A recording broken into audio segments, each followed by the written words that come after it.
En el tiempo y en el espacio, Quetzaltenango ha forjado brillantes páginas en su historia de 500 años.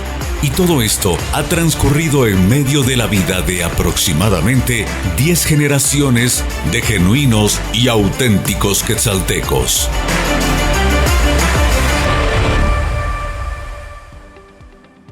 Sean bienvenidos y bienvenidas a este nuevo espacio abierto por Estéreo 100 para conversar acerca de lo que es la historia de Quetzaltenango, cuando en pocas semanas se estará cumpliendo 500 años de la fundación de Quetzaltenango tal como la conocemos.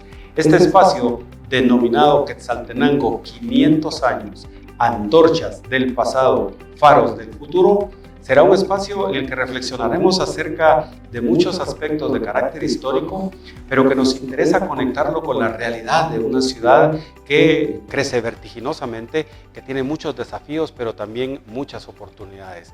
Un espacio que compartiré con mi querido amigo don Raúl Izás, y en esta ocasión le damos la más cordial de las bienvenidas al doctor Eduardo Velázquez, un amigo de nosotros, amigo de Quetzaltenango, conocedor de la historia, y quizá valdría la pena, doctor Velázquez, abrir esta conversación que vamos a tener durante este programa, tratando de visualizar cuál era la dinámica económica que se gestaba por aquellos años cuando Quetzaltenango es fundada. Obviamente allí tenemos que hablar de la conquista, en fin, de una serie de circunstancias, pero en el conocimiento suyo comencemos a hablar de la historia, de cómo es que esta población que no tiene 500 años de existencia, sino que en realidad va mucho más allá su historial, pero que para efectos de este espacio pues lo vamos a tener que analizar en ese contexto de los 500 años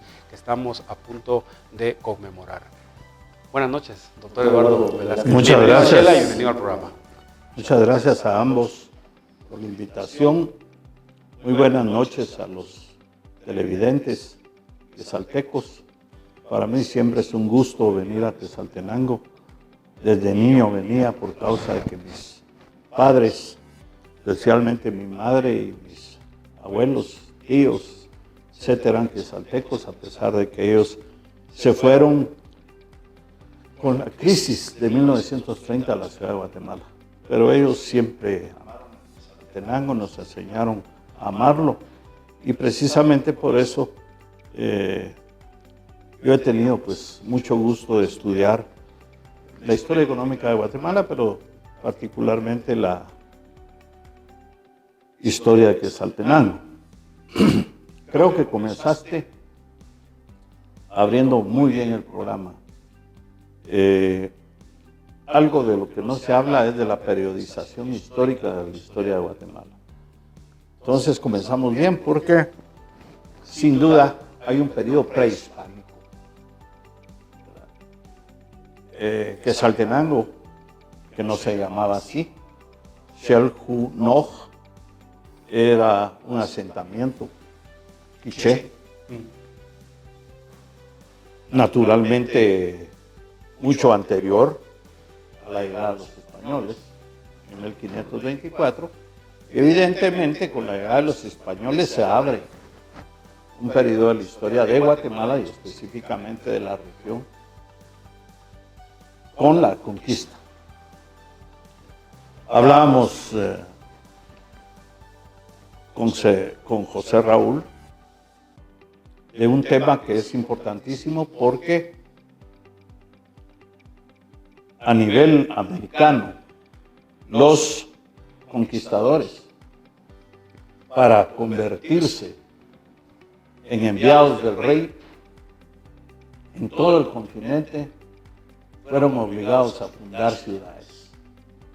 Entonces, un hecho fundacional de la colonia española en América es la constitución de las ciudades. Y es precisamente por eso que se funda Salcajá, se funda Quetzaltenango.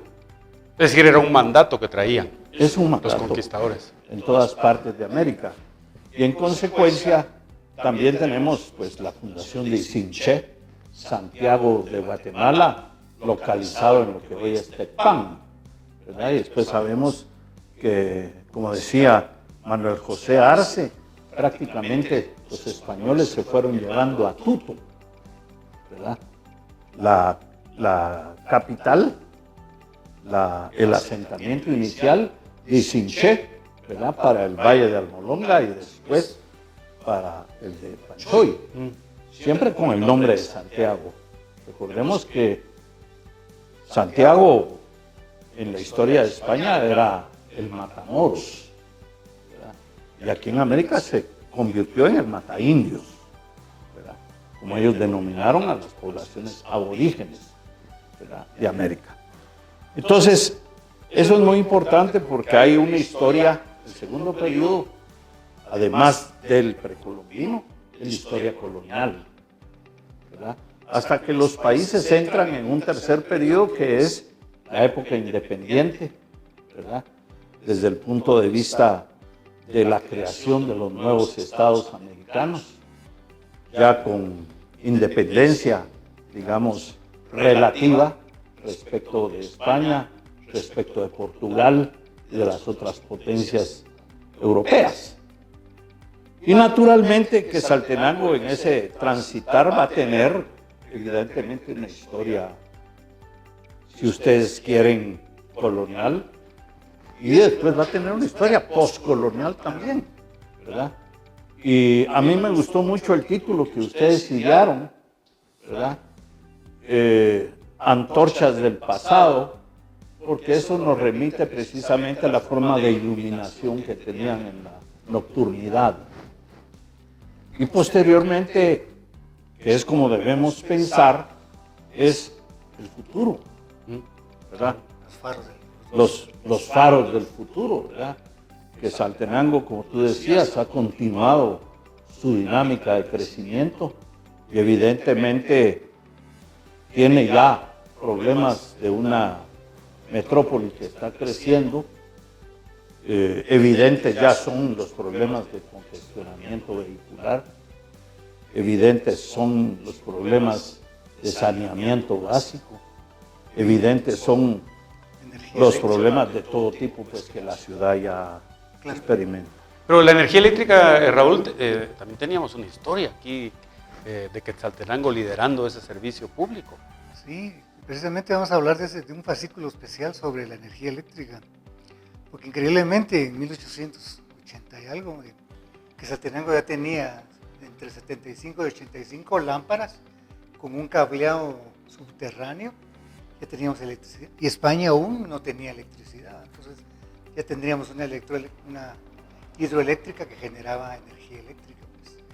Entonces, parte de la idea de este programa, de lo que tú dices, pues, es antorchas pues, que nos iluminábamos con brea y con cebo de animales y todo, y hoy faros del futuro, estamos iluminando ya con LED y con un sistema de Telsa, que es un sistema. Entonces, lo que pretendemos al final es tener un programa, no anclarnos básicamente en el pasado, quedarnos en el pasado, tenerlo presente, descubrirlo porque muchas personas no lo conocen, hacer una radiografía propia de lo que estamos viviendo y prospectar a un futuro que nos permita realmente crecer. Crear una línea 501, por ejemplo, un nuevo camino, donde nos reconocemos todos ya pues cosmopolitas y de una multidisciplinario, de una multinacionalidad que tenemos, porque de hecho así puros ya no somos muchos, pues entonces tenemos pues, un mestizaje completo de otros países y de otras instancias, con otras culturas y todo, pero es necesario entonces crear un 501, un camino que nos permita realmente entender hacia dónde vamos. Entonces lo importante, por ejemplo, de lo que tú hablas, el tema de la economía, es lo grande que ha sido Quetzaltenango en el tema económico. Pero yo quisiera regresar un poco, ¿por qué los quichés les interesa invadir un pueblo mamo, Culajá, porque estaba asentado acá? ¿Qué riquezas habían o qué caminos habían o qué rutas de riquezas comerciales habían que les vuelve interesante a los quichés en venir a desplazar a los mames para poder, asentarse ellos y comenzar una etapa nueva donde ya lo nominan Xelajunoch, quitan el Culajá y ellos ya determinan el Xelajú no. Bueno, debemos recordar que son pueblos que de alguna manera tienen que sobrevivir de la agricultura. El Valle de Quetzaltenango, todavía recuerdo yo, cuando venía en los 60s, la existencia de muchas labores. Sí. Muchas labores. Principalmente trigo. O no solo, Había no solo trigo. pero por ejemplo en la labor de mis abuelos había verduras, legumbres, maíz, en fin, ¿verdad? Había una diversidad. Y la tierra también muy fértil, ¿verdad? Por el propio valle, ¿verdad? Suficiente agua para el nivel de población que había entonces, ¿verdad? Entonces, este valle fue siempre privilegiado y en general sus alrededores también, ¿verdad? Los ingleses les gusta hablar de la Main City, ¿verdad? Que es, o Core City, dicen ellos, que es la ciudad central donde nació, digamos, la expansión de cualquier otra ciudad. Y los alrededores, ellos lo denominan hinterland, ¿verdad? Es decir, cómo la ciudad va a vivir del campo. Sí. Ese es el primer elemento. La ciudad va a vivir del campo.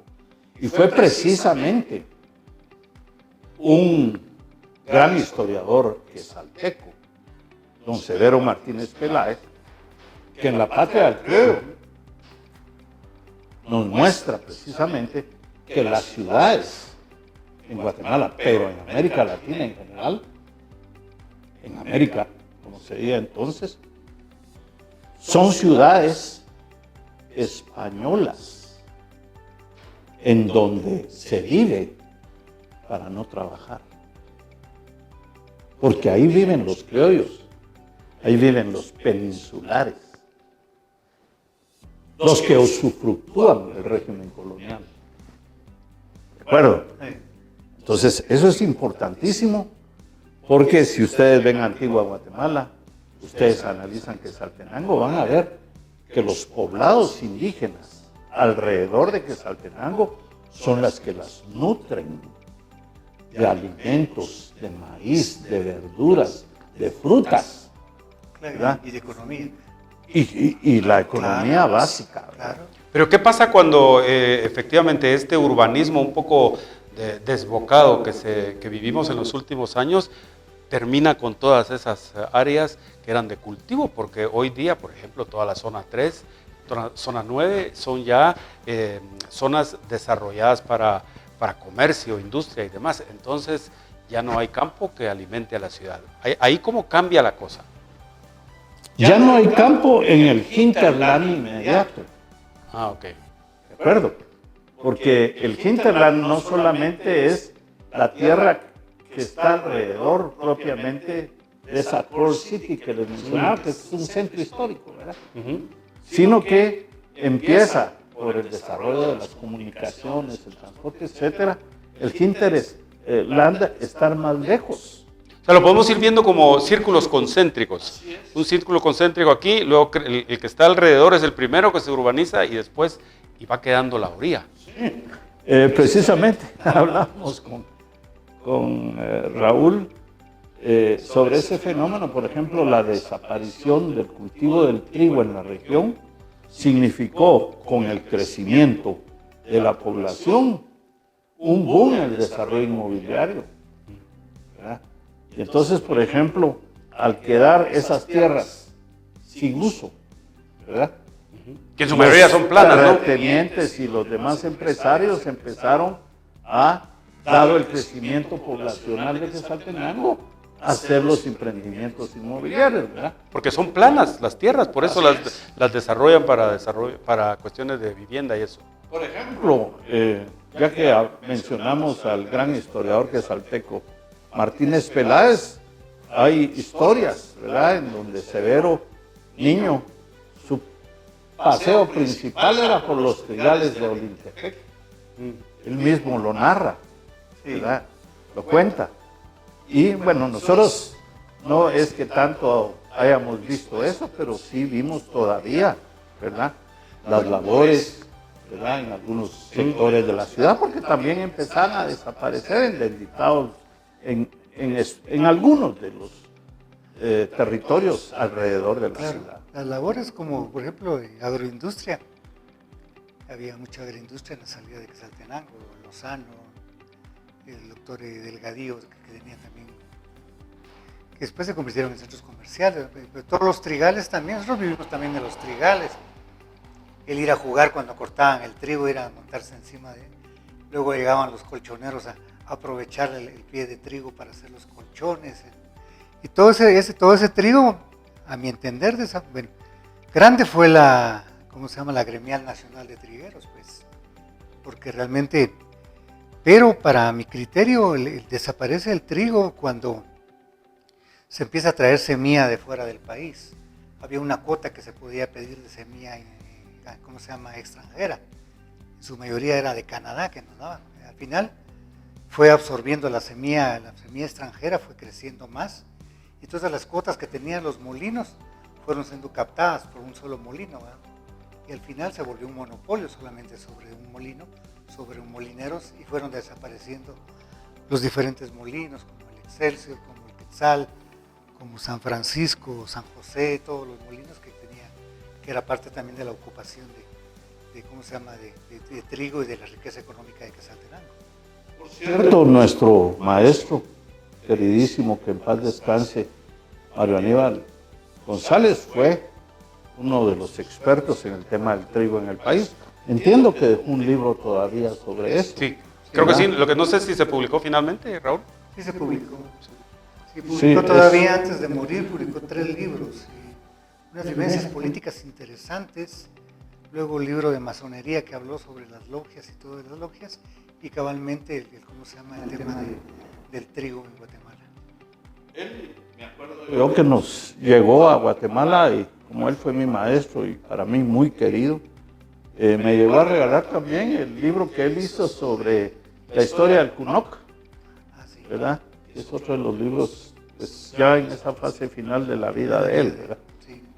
Anteriormente también, lo digo para que los interesados lo sepan, él hizo un libro fantástico que yo leí cuando era un estudiante de economía, que se llamaba 96 años de legislación petrolera, ¿verdad? Ahora, como ustedes saben, este es un problema que el actual gobierno del presidente Bernardo Arévalo de León está enfrentando, precisamente por el tema de Perenco, ¿verdad? Pero hecha esa digresión, yo quisiera regresar al tema ya de Quetzaltenango en distintas épocas. Ustedes mencionaban el tema de la energía eléctrica, y esto me trae a la memoria en que precisamente en el siglo XIX, a partir, digamos, de la reforma liberal de 1871, empieza a verse un liderazgo que se incuba en 1835 con la introducción de las matas del café, que una familia colombiana, Ospina, trae con el expresidente de Colombia exilado en Guatemala. Y son ellos los que en San Marcos empiezan con los pequeños arbolitos. Los almácigos, digamos, de café. De café en la finca de los Ortega, allá en San Marcos. Si no estoy mal, era en el Tumbador, si no me recuerdo mal. Y entonces, ya entre 1835 para 1871, ya el cultivo del café predomina, y predomina en la región de los Altos, ¿verdad? Que además de Quetzaltenango está Toto, está Sololá, está Huehue, San Marcos, Quiché, ¿verdad? Y en consecuencia empieza a gestarse, si ustedes quieren, ese gran hinterland que le va a traer riqueza a Quetzaltenango, ¿verdad? Y es precisamente por el cultivo del café que aquí vienen colombianos, aquí vienen ingleses, vienen alemanes, ¿verdad? Vienen italianos con la riqueza, los artistas que vienen a Quetzaltenango, muchos de ellos vienen animados por los millonarios del café, por los varones del café. ¿Sí? Entonces, también estos inmigrantes extranjeros traen conocimientos del mundo occidental, del mundo desarrollado para entonces, y entonces los alemanes son los principales, que ven que Quetzaltenango como ciudad tiene que tener una empresa eléctrica propia, tiene que tener una empresa de agua propia, ¿verdad? Tiene que tener su propio transporte. El proceso de la introducción del ferrocarril de los Altos tiene toda una lógica de desarrollo. Y es eso precisamente porque los saltenses sabemos, ¿verdad?, desde el gobierno de Justo Rufino Barrios hasta Manuel Estrada Cabrera, dominan no solamente el poder político, sino el poder económico. Sí, lo que platicábamos en 40 años básicamente entre Manuel Estrada Cabrera, vamos a regresar primero, Justo Rufino Barrios, Manuel Lisandro Varías, Reina Barrios y Estrada Cabrera, sumados todos los años. 40 años, de Quetzalteco, digamos, en el poder. Entre quetzaltecos y marquenses. ¿Y cómo se pierde y cómo se pierde ese paso económico que pareciera era bastante fuerte? ¿Dónde tropieza Quetzaltenango para dejar de tener ese liderazgo? Fíjense que por los estudios recientes que he hecho yo, consultando los documentos desclasificados del Departamento de Estado, que están en Silva, en la antigua Guatemala, les puedo decir con toda certeza de que es a partir de 1926 cuando empieza a haber un conflicto entre las élites. En primer lugar, con el fallecimiento de José María Orellana, se tiene que elegir al próximo presidente y a su sustituto. Es precisamente Lázaro Chacón, que por ser primer designado, que tú lo recordaste con mucha certeza, consiguen hacerse del poder y estar en el poder en el momento en que un grupo de quetzaltecos está apoyando con su partido progresista a la vertiente de Jorge Ubico Castañeda, quien ofrecía grandes reformas sociales en 1926. Que era el PLP, ¿no? Partido Liberal Progresista. Todavía no, solo era el Partido Progresista y que era un grupo que está constituido, les hablo a la memoria, por los Aguilar Fuentes, ¿verdad? Después el líder indiscutible de ese grupo familiar es sin duda Efraín Aguilar Fuentes, el esposo de doña Magdalena Espínola, ¿verdad?, que son precisamente de la gente del arte, ¿verdad?, de Guatemala y de Quetzaltenango. Pero ahí también está mi tío Ernesto Carrera Valcárcel, está un finquero de apellido Barrientos, los Mérida, la familia de Carlos Mérida, están los Fuentes, de don Alberto Fuentes, ¿verdad?, el papá de Fuentes Mora, el dentista, ¿verdad?, y otras personalidades quetzaltecas que están apoyando al gobierno a la candidatura, al aspirante, digamos, ¿verdad?, de Ubico. Finalmente pierden la elección frente a Lázaro Chacón y muchos de ellos, incluido mi tío, tienen que salir exilado a México, ¿verdad? Cuando Ubico en el 1931 es candidato único, es apoyado por la embajada abiertamente, claro, ¿verdad? La embajada norteamericana apoya a Ubico. Prácticamente se dice que Ubico entra al poder del brazo del entonces embajador, que se llama Sheldon Whitehouse, ¿verdad? Y entonces, naturalmente, Ubico le da trabajo y les da puestos políticos a los quetzaltecos. Puedo mencionar que Efraín Aguilar Fuentes es nombrado registrador de la propiedad de la nación, ¿verdad?, que era un cargo no solamente apetecido, sino de mucho poder, ¿verdad? Mi tío es nombrado secretario del Ministerio de Educación, que no se llamaba así, sino que era Secretaría, ¿verdad?, de Educación Pública.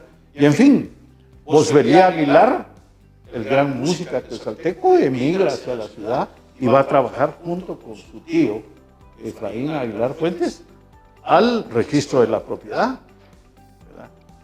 Cuando en 1934 Ubico se da cuenta que los quetzaltecos no lo van a apoyar para una nueva reelección, porque ellos habían estado luchando de nunca más a las reelecciones, por los antecedentes de las dictaduras anteriores. Entonces Ubico empieza a deshacerse de ellos a la manera ubiquista.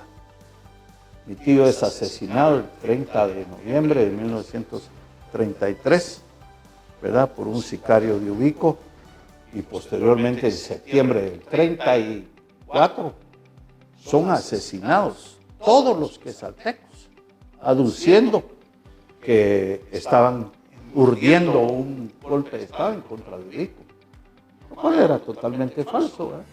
Simplemente por esa vía se despachó a los famosos quetzaltecos, que fueron todos fusilados en el 34. Y se quedó 12 años más o menos. Así es, con 2 reelecciones más.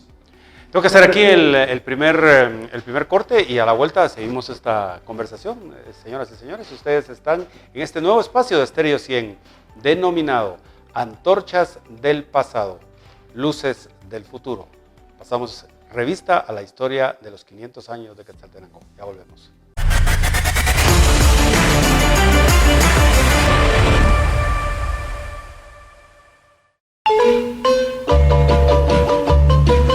Quetzaltenango es un polifacético centro histórico, con sus múltiples expresiones de los más variados estilos arquitectónicos. Un lugar para recordar, suspirar e inspirarse en el tiempo de nuestros abuelos. Y también es Estéreo 100, la voz que le identifica, tan quetzalteca como tú.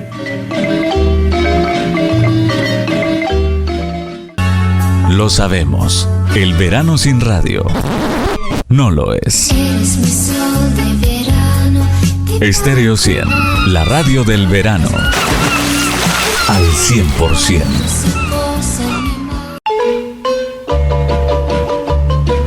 Quetzaltenango es la ciudad eterna de las estrellas y de las virtudes de las buenas relaciones entre sus hijos nobles y sensibles a las buenas costumbres. Y también es Estéreo 100, la voz que le identifica, tan quetzalteca como tú.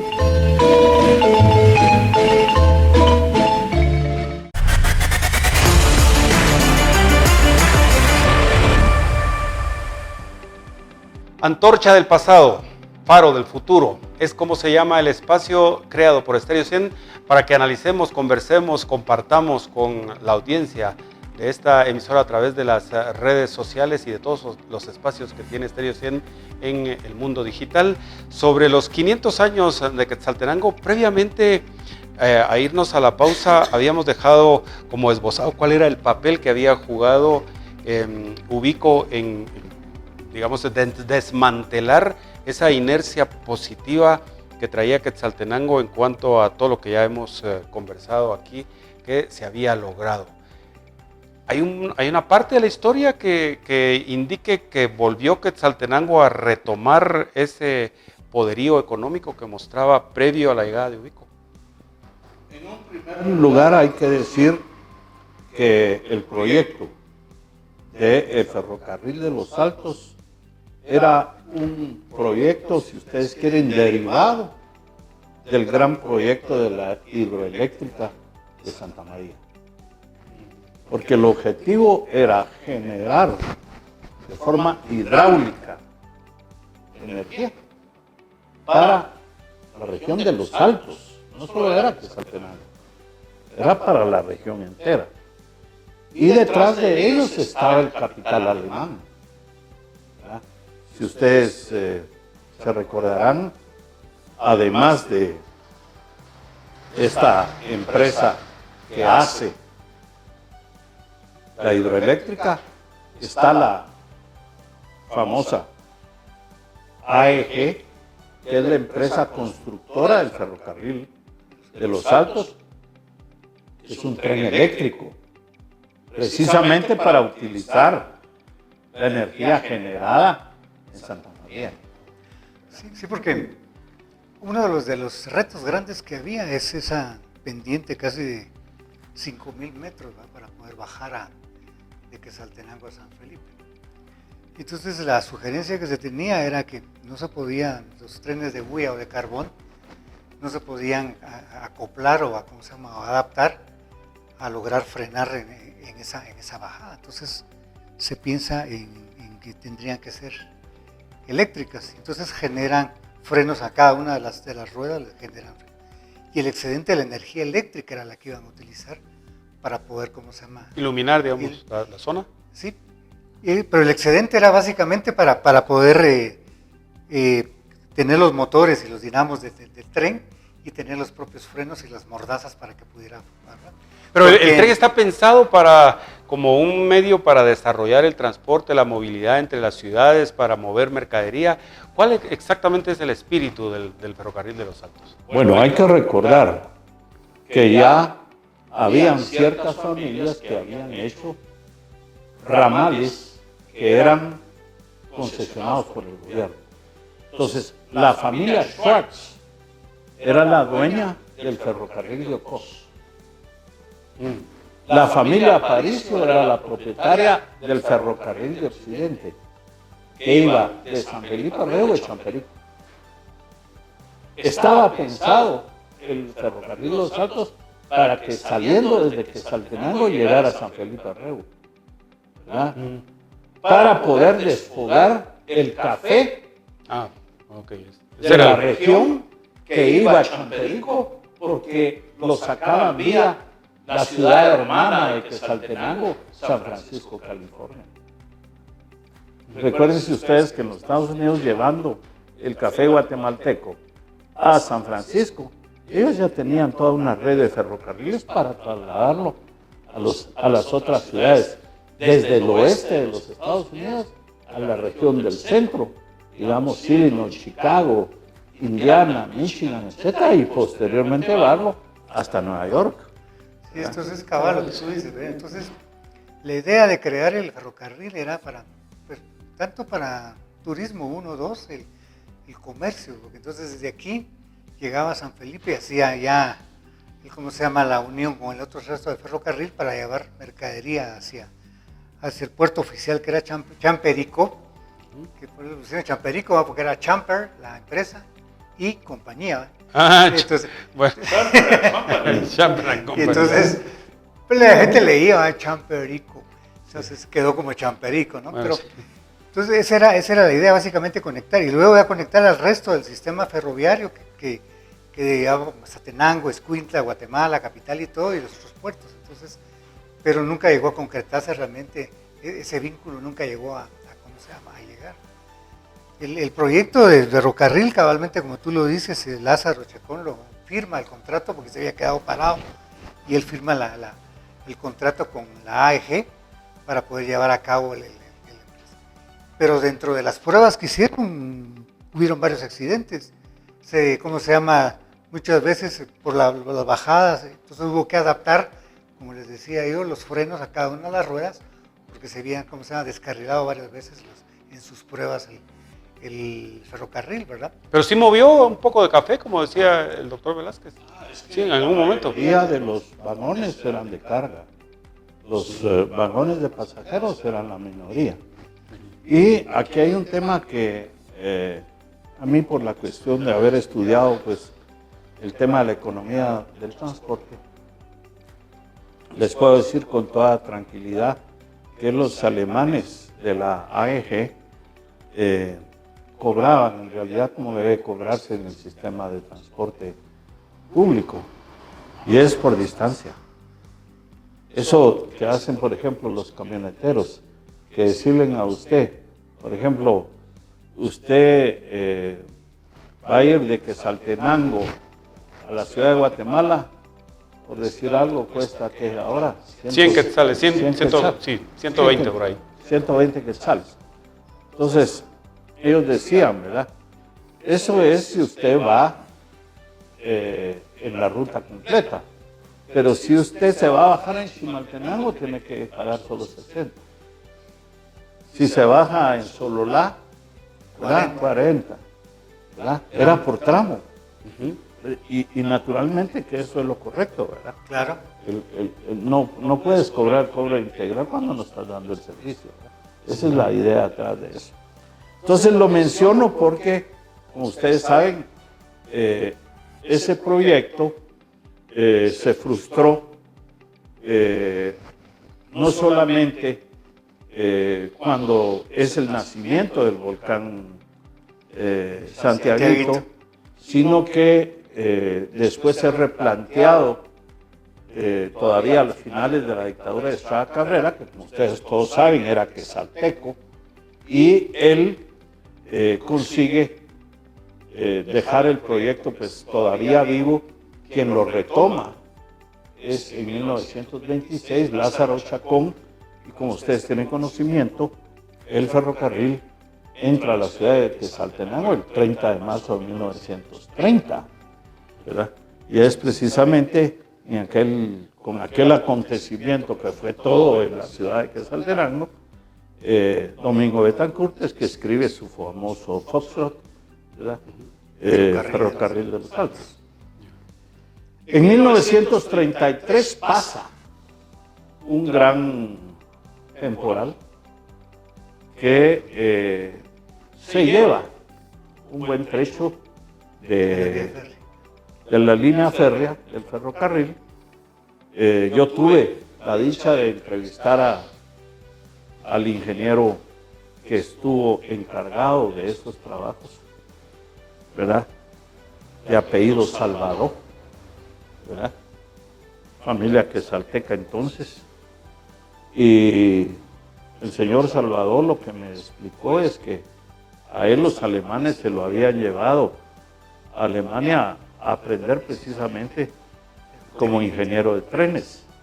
Y él me aseveró que la cuadrilla que salió de aquí para el lugar del accidente, de peones y de ingenieros y demás personal, ya llevaban los rieles para sustituir la parte que había sido dañada.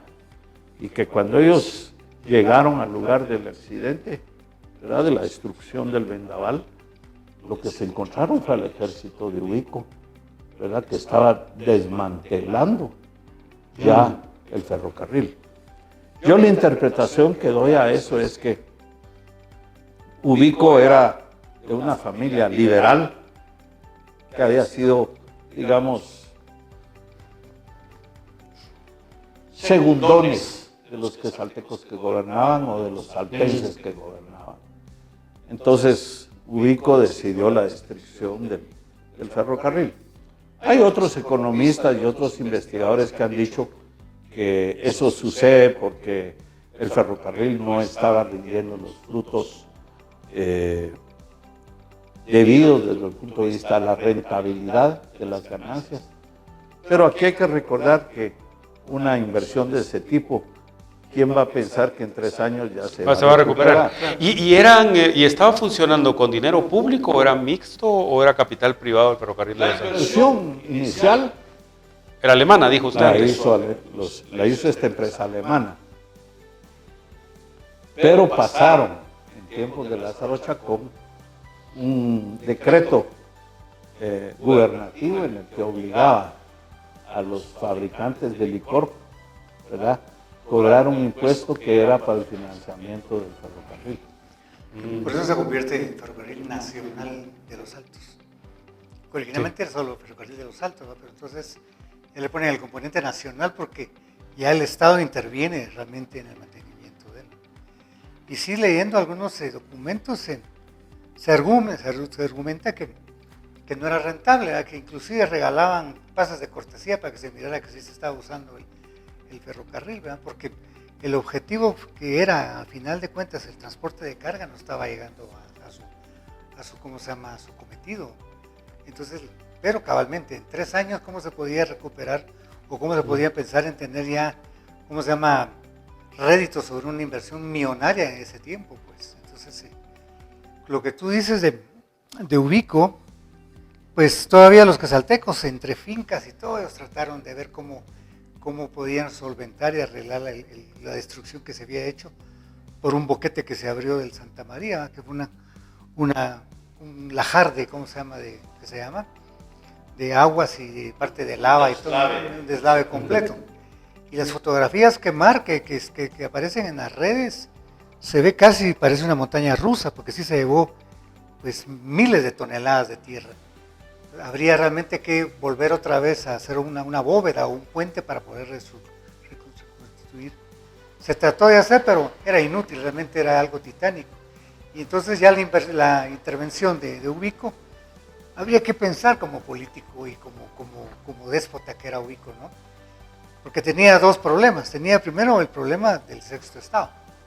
Prueba de ello que con toda la hazaña mandó a dinamitar la torre del Sexto Estado, ¿no?, para que no hubiera ningún vestigio de una idea separatista, ¿va?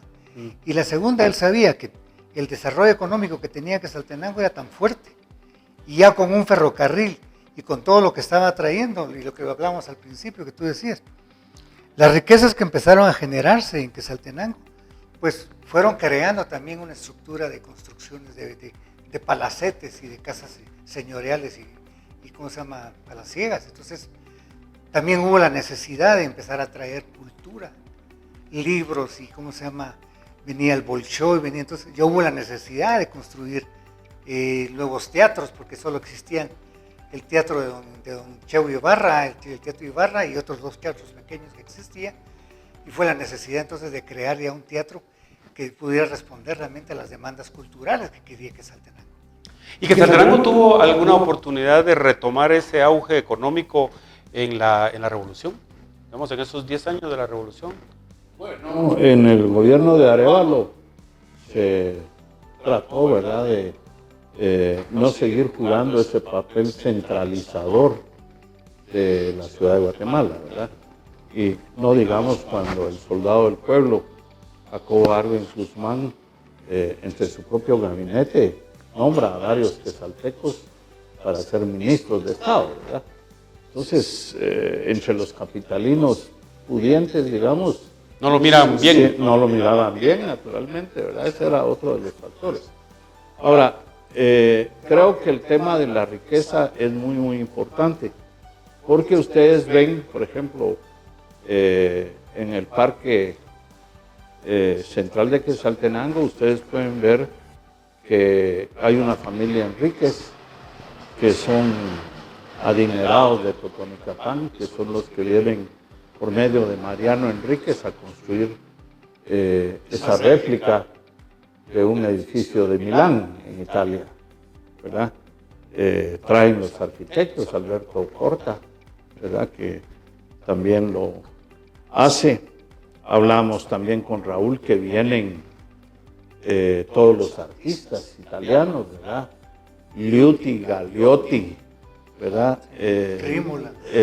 Rímola, pero tú me mencionabas el fotógrafo, ¿verdad? Que era Zanotti. También Zanotti, los Durini, ¿verdad? Los Capuano, ¿verdad? Los del Vecchio, ¿verdad? Son todas familias que vienen a invertir aquí. Muchos de ellos artistas, como decía, muchos de los palacetes, las casas de piedra, ¿verdad?, de las familias cafetaleras más fuertes. Uno puede ver que los cielos, por ejemplo, mencionaba yo la casa de las Cárdenas, ¿verdad? En aquel entonces yo entré varias veces y vi que el cielo, ¿verdad?, falso, estaba pintado a mano, ¿verdad? Entonces sí se nota que había una riqueza aquí. No digamos lo previo que ya era la acumulación de capital por medio del Banco de Occidente, por el Banco Colombiano, ¿verdad? Por el Banco Internacional, ¿verdad? No es fortuito el hecho de que aquí en Quetzaltenango el Banco de Occidente ha sido el primer banco privado nacional, ¿de acuerdo? Entonces, esos son todos signos de que aquí había, como digo, una ciudad, ¿verdad?, que había pasado, ¿verdad?, de ser lo que nos decía Severo, ¿verdad?, la ciudad de españoles, ¿verdad?, para el uso y goce de la condición colonial. Pero ese uso y goce era para los criollos y para los peninsulares en un primer momento. Y como eso va variando, ¿verdad?, a lo largo del tiempo hasta llegar, ¿verdad?, al momento en que en 1933 el ferrocarril lo descarrila en realidad Ubico, ¿verdad? Entonces, esos son datos importantes. Pero también les puedo aportar otras. Por ejemplo, el siguiente. Fíjense que los distintos gobiernos liberales apostaron abiertamente por el ferrocarril. Y entonces sacaban las licitaciones para que se hiciera por tramos. Es hasta 1909 que Minor Keith, el famoso Papa Verde de la novela de Miguel Ángel Asturias, toma cuenta de todo el sistema. Y entonces es la International Railways of Central America, la famosa IRCA, ¿verdad?, que se apodera de todo el sistema. ¿Verdad? Antes de eso no era de ellos todo, ¿verdad?, sino era algunas partes, ¿verdad?, algunos tramos, como hablábamos, ¿verdad?, los Schwarz en Ocos, los Aparicio en el ferrocarril occidental, los alemanes en el ferrocarril de los Altos, etc. Pero eso sucede mientras la dictadura de Estrada Cabrera. 1900. Eso pasa en el periodo entre la llegada de Justo Rufino Barrios y la caída de Ubico. Fíjate que pasamos de tener 0 kilómetros de línea férrea a tener 1.800 kilómetros de línea férrea. Caramba. Y, en 40 años, digamos. Y Ubico no construyó nada. Eso es lo interesante. Que lo hicieron los gobiernos de Justo Rufino Barrios, de Manuel Lisandro de Reina Barrios de Reina Barrios, del propio Estrada Cabrera, de Lázaro Chacón. ¿Y por qué la élite permite eso? La élite económica. ¿No le servían los 1.800 kilómetros para mover sus mercaderías? Claro, eso? pero acuérdate que la concesión que le dieron al gobierno, el gobierno de Estrada Cabrera a Minor Keith, el Papa Verde, el dueño de la IRCA y de la United Fruit Company, es precisamente 99 años. Entonces, hacen lo que tienen que hacer, pero ustedes se acordarán que fue en tiempos de Arana, de Carlos Manuel Arana Osorio, ¿quién le compra a la IRCA la chatarra que tenía? Porque no volvieron a invertir en nada. Y por eso es que fallece, ¿verdad?, el ferrocarril de hace 2 años. Y solo porque lo voy a mencionar, porque lo acabo de estudiar y pasado mañana me toca hablar de eso, es sobre un artículo que una compañera nuestra, Blanca Iliana Ordóñez, allá en el Segur, hizo sobre el anillo periférico, ¿verdad? Es la administración de Meme Colomargueta, que por cierto ahora cumple 45 años de haber sido asesinado el Viernes de Dolores, ahora que viene, y entonces Meme se da cuenta que ya no podíamos continuar sin ferrocarril y sin una vía expresa que uniera los dos puertos, Puerto Barrios con el puerto de San José.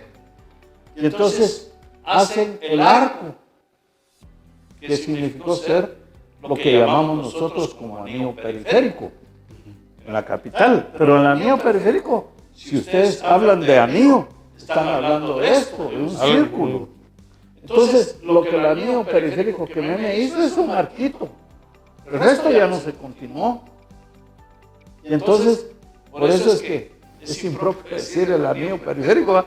Todo el mundo en Guatemala no dice el Boulevard Universitario Adolfo Mijangos López, sino dice anillo periférico, pero en realidad es solamente una parte de todo. Una parte, no el círculo completo, que era como estaba ideado en la construcción del anillo periférico. Bueno, entonces aquí quizás lo que nos están quedando ya pocos minutos para esta edición muy interesante, está resultando la conversación. Quizá valga la pena entonces intentar aproximarnos a la economía de hoy día en Xela. ¿Cómo usted la visualiza hoy? ¿Qué Quetzaltenango, qué potencial tiene económico? Bueno, precisamente creo que algunas cosas del pasado perduran hoy. Fíjense que no es casualidad que aquí haya sido el centro del Instituto Nacional de Varones de Occidente. No es por casualidad que el Instituto de Señoritas de Occidente, el INSO, se haya formado aquí. Muchas mujeres y hombres que eran de la región de los Altos vinieron a formarse aquí. Aquí existían no solamente los colegios privados iniciales, como fue el Colegio Minerva de doña María Cristina Bennett de Rolls, ¿verdad? El famoso Colegio Minerva, que por cierto mi familia, ¿verdad? Los Carrera Valcárcel eran todos maestros. Ellos tenían un colegio privado aquí, en donde recibían pensionistas, que eran hijos de finqueros, etcétera, que venían aquí a estudiar, ¿verdad? Estoy hablando de los privados, pero existían también los públicos, y sin duda los públicos famosos. Claro, mucha gente se formó ahí. ¿Verdad? Entonces, esa parte educativa de la ciudad todavía está presente hoy, yo diría desarrollada. Esa es de las pocas ciudades secundarias del país que tiene a todas las universidades del país. Ustedes sabrán mejor que yo si antes de entrar a las universidades vienen también todavía a los institutos públicos. Aquí hay una escuela de comercio, Sí. ¿verdad? Están los propios institutos que ya mencioné, etcétera. Entonces, la parte educativa se ha fortalecido. Miren, yo conozco, además del campus del CUNOC, de nuestra Universidad de San Carlos, pues el campus de la Mesoamericana, ahí cerca del CUNOC, que es un campus hermoso, ¿verdad? No digamos el campus de la Mariano Gálvez. Hace años yo estuve en una reunión en la Universidad Landívar diciendo que ellos iban a hacer ahí por el volcán Siete Orejas su nuevo campus. Al final, al parecer, ya no lo hicieron y que están pensando hacerlo en Salcajá. ¿Verdad? Es decir, hay una expansión, ¿verdad? Yo estuve en Salcajá en un evento del Centro Universitario de Totonicapán, por ejemplo, ¿verdad? Que a pesar de que están tan cerca, tienen sus propias instituciones educativas, ¿verdad? Ese, al final, al tener usted centros educativos aquí universitarios o preuniversitarios, lo que está haciendo es trasladar renta de otros lugares hacia la ciudad. Claro, servicios. ¿Verdad? Eso le da una movilidad. Quizás en donde Quetzaltenango fue perdiendo fue en sus industrias. Aquí fue el origen de Cantel, aquí fue el origen de Mont Blanc, aquí fue el origen del Zeppelin, ¿verdad? De Wolf. Sí, Wolf. de Tejidos Wolf, de la parte esta que estamos mencionando también, que fue muy importante, la licorera Botrán, digamos. Botrán, Valvolán. ¿verdad? Era la licorera quetzalteca se llamaba, ¿verdad? Y todo eso se lo podemos atribuir a la cuestión de la hidroeléctrica, digamos, esa idea de tener energía para la ciudad. Sí, en un primer momento sí, porque de ahí se generaba la electricidad. Ahora, el proceso de globalización no solamente afectó a Quetzaltenango con la desaparición de muchas de estas industrias que estamos hablando, ¿verdad? ¿Cómo pasó también en Guatemala? ¿Verdad? Habían, por ejemplo, industrias textiles, ¿verdad? Mis vecinos, por ejemplo, que tenían su industria textil y ahora lo que tienen es distribución de textiles chinos. Sí, pues. Pasaron de ser productores a ser Comerciantes. comercializadores porque dicen ellos que es imposible, ¿verdad?, competir con los textiles chinos, ¿verdad? Entonces se van readecuando, ¿verdad? Pero se nos olvidó mencionar que en Quetzaltenango los alemanes fundaron 2 cervecerías, ¿verdad? La cervecería de Hausler Hermanos ¿Y la de quién? y la de quién, ¿verdad?, que después fueron absorbidas por el monopolio De Castilla. de la cervecería. ¿Y eso cuándo fue? ¿En el nacional. siglo XIX? Esas Eso fue cervecerías. por la Primera Guerra Mundial. Ah, Sí. bueno, el comienzo del 20, digamos. Sí.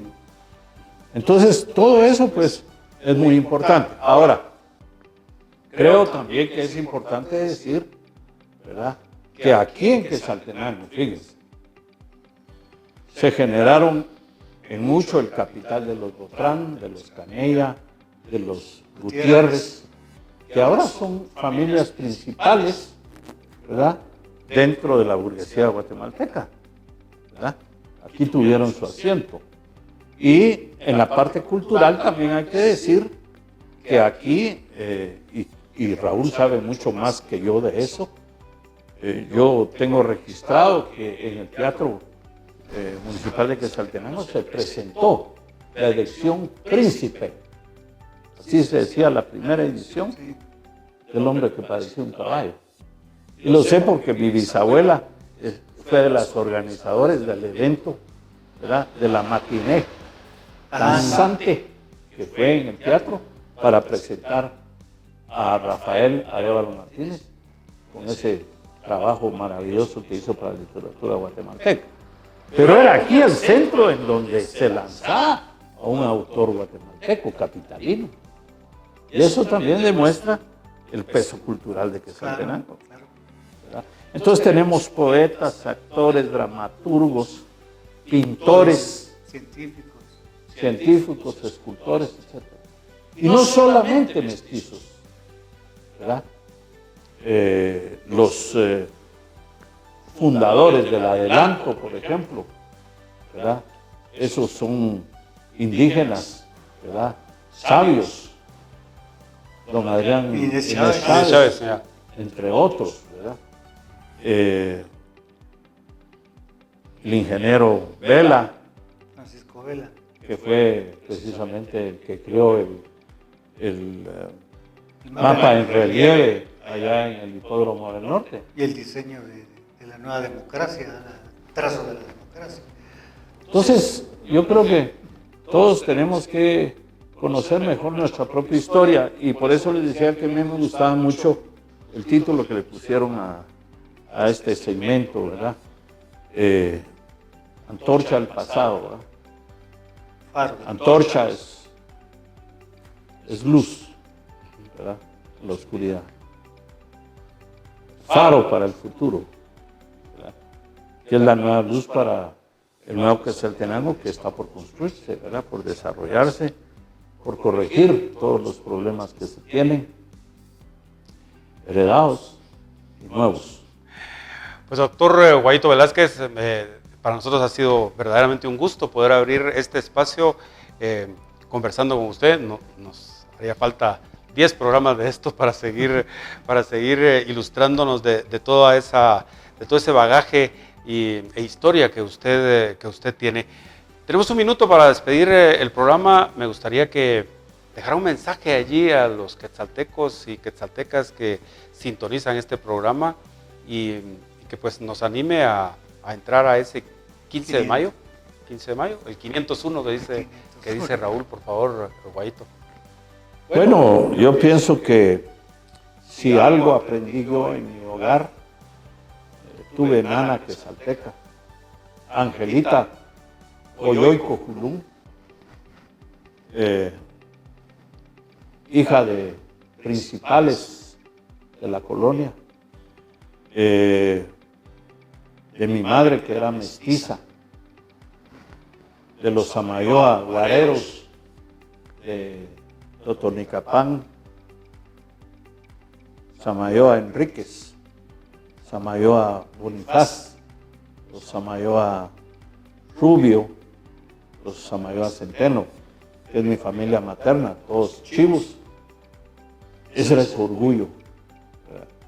El orgullo de ser quetzalteco.